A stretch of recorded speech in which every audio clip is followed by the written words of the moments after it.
Welcome to another flip video lesson with Mr. Volkman. Today's flip video lesson is going to go over lesson 21.8.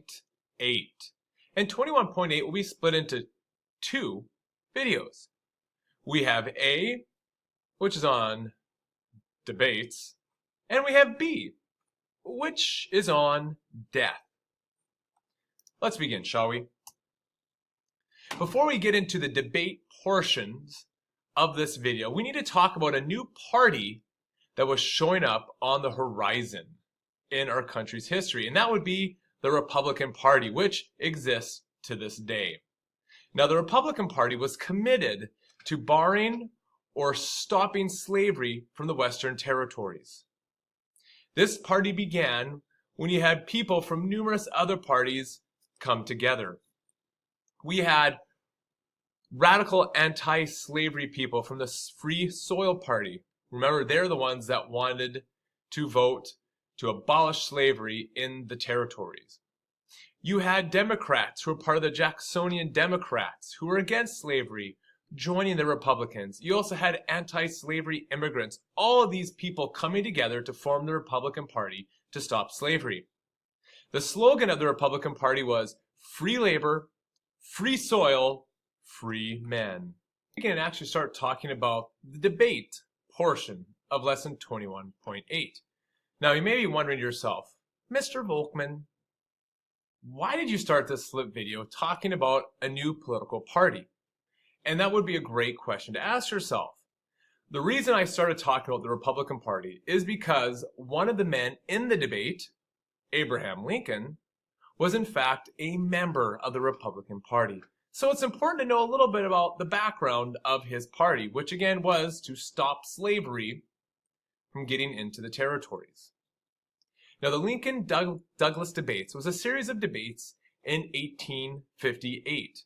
And the purpose of these debates were to let the people of Illinois know about Stephen A. Douglas and Abraham Lincoln, because both these men wanted to be U.S. senators from Illinois into Congress.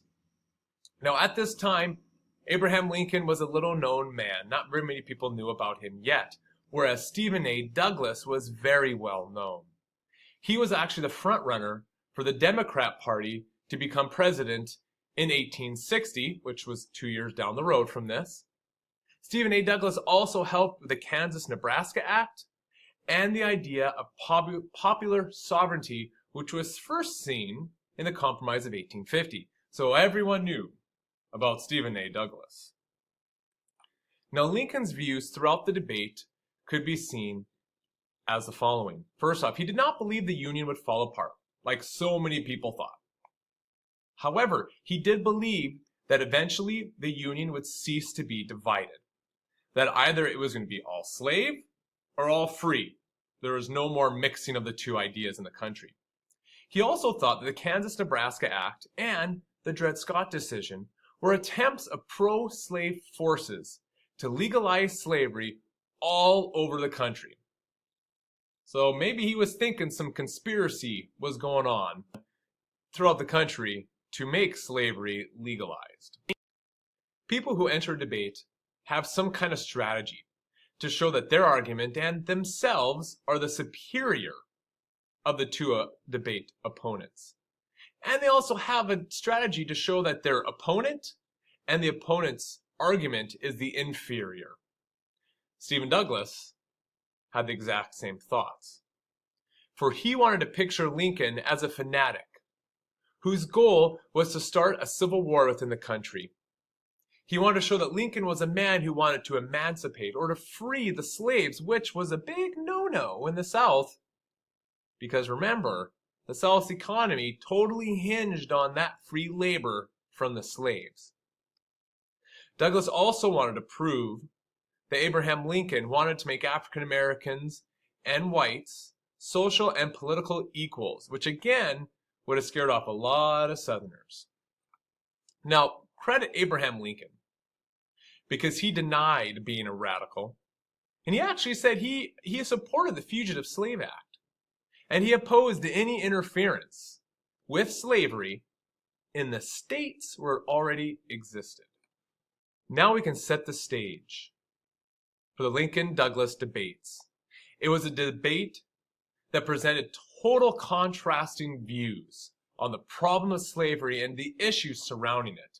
So it was quite the eye-opener, not only to people in Illinois, but to people everywhere in the country. I picture the Lincoln-Douglas debates in my head a certain way, and maybe the way that I picture them is different from you. But seeing as I'm the teacher, and I'm in control of this flip video, we get to take a look into Mr. Volkmann's imagination.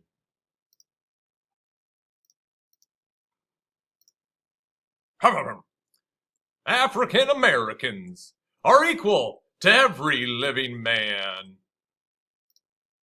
Why, sir, slaves cannot be equal to African Americans. That's just foolish. Ha, Mr. Douglas. African Americans are equal to everyone in their right to life, liberty, and the fruits of their own labor, to not have to give it to another master. Mr. Lincoln, that is the most foolish thing I have ever heard. Ha! Thinking slaves are equal to their masters. That's just foolish.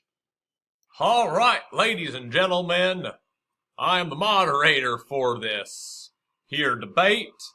Over to the left, we have Stephen A. Douglas. To the right here, we have Abraham Lincoln. Mr. Douglas, you may start our debate with your opening remarks. Well, thank you, Mr. Moderator, and thank you, the wonderful people of Illinois, for coming out to here. Let's hear a shout out, Illinois. Yeah, Illinois. All right. So I just got to start by saying slavery, first off, is dying, folks. It's going away here. Mr. Douglas, I have to say that slavery is not going away. It is an expansionist institution. It's growing. Quiet, please. Quiet, please. Mr. Lincoln, slavery's dying. It cannot thrive where climate and soil are inhospitable. It needs good soil and climate, because without that, crops don't grow. And with no crops, there's no need for slavery, Mr. Lincoln. Mr. Douglas, I disagree with you again. Slavery is always going to be hungry for more land. It will not go away. It will find a new place for it to carry on its evils. Well, Mr. Lincoln, that's your opinion. All right, folks, let's go on to the next topic, please. Mr. Douglas? Yes, sir, Mr. Moderator. I do believe that slavery is best resolved if we allow local governments to figure out the problem. It is essentially a local problem, is it not? Like my popular sovereignty idea.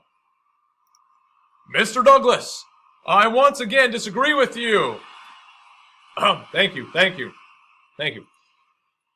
If we allow slavery to spread unchecked, slave owners will make slavery a national institution, and all laborers will be reduced to a virtual state of slavery, whether it's white or black. We'll all be under its evil umbrella as slavery spreads. Well, thank you, both of you guys, for this wonderful debate. Ladies and gentlemen, thank you for coming and listening to this Stephen Douglas debate. Or should I say this Stephen Douglas versus Abraham Lincoln debate. Mr. Moderator, I feel I need to add something. Okay, Mr. Lincoln, make it quick, please. Yes, what I meant to say is slavery will spread across the nation. It won't make white slaves. However, we will feel like slaves because we don't want slavery. But it'll be everywhere. All right, Mr. Lincoln, thank you for clearing that up, sir. Well, I hope you enjoyed a look into the imagination of Mr. Volkmann. Now let's talk about the after part of the Lincoln-Douglas debate. Now, Abraham Lincoln unfortunately failed to win the Senate seat for Illinois. However, his debate, his battle, catapulted him into the national spotlight. And it made him a very serious presidential possibility in 1860 for the Republican Party. Well, thank you for watching this flip video. Please go to Edmodo and answer any question or questions that I have put there for you. And remember, I will see you in class.